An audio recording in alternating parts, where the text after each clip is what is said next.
तो स्टूडेंट जब एसेट्स को रियलाइज़ किया जाता है, यानी जब एसेट्स को बेचा जाता है या जब एसेट्स से हमें पैसा मिलता है at the time of dissolution, तो हम जर्नल एंट्री बनाते हैं बैंक या फिर cash account debit to realisation account.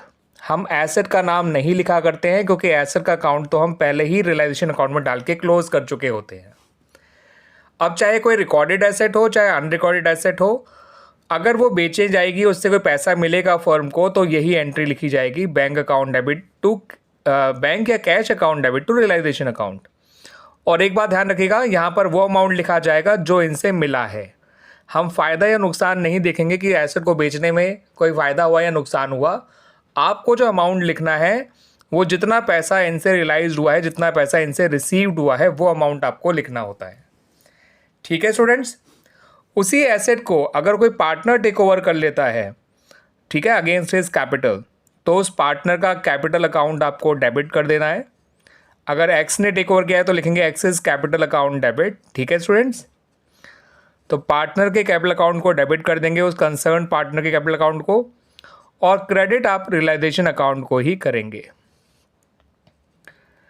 चाहे रिकॉर्डेड एसेट हो या अनरिकॉर्डेड एसेट, दोनों के लिए ये बात लागू होती है। ठीक है। बिक जाएंगे तो बैंक या कैश अकाउंट डेबिट, और अगर कोई पार्टनर अपनी कैपिटल के अगेंस्ट टेक ओवर कर लेगा तो पार्टनर्स कैपिटल अकाउंट डेबिट हो जाएगा और रियलाइजेशन अकाउंट जो है वो क्रेडिट हो जाएगा। ठीक है। रियलाइजेशन तो दोनों ही केस में क्रेडिट हो रहा है। बिकेगा तो क्या बैंक या कैश अकाउंट डेबिट होगा, पार्टनर टेक ओवर करेगा तो पार्टनर का कैपिटल अकाउंट डेबिट हो जाएगा। ठीक है स्टूडेंट्स। अगर कोई पार्टनर किसी एसेट को अपने लोन के बदले में टेक ओवर करेगा, तो यहाँ पर दो बातें हैं, ध्यान रखिएगा। अगर वो फुल सेटलमेंट में टेक ओवर कर रहा है तो एंट्री बनेगी पार्टनर्स लोन अकाउंट डेबिट। ठीक है, याद रखिएगा, पार्टनर के लोन को हमने पहले रियलाइजेशन अकाउंट में डाल के क्लोज नहीं किया था। ठीक है। तो अगर पार्टनर लोन के बदले में किसी एसेट को टेक ओवर कर रहा है in full settlement of his loan, तो पार्टनर्स लोन अकाउंट डेबिट हो जाएगा और रियलाइजेशन अकाउंट जो है वो क्रेडिट हो जाएगा।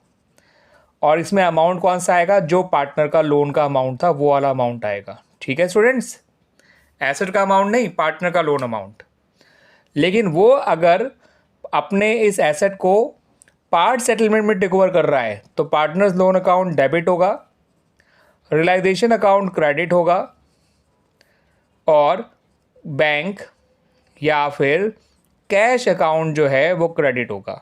ठीक है स्टूडेंट्स, यहाँ उसका पूरा लोन अमाउंट आ जाएगा, यहाँ पर जिस प्राइस पे उसने एसेट को टेक ओवर किया है वो लिखा जाएगा और यहाँ पर बैलेंस आ जाएगा।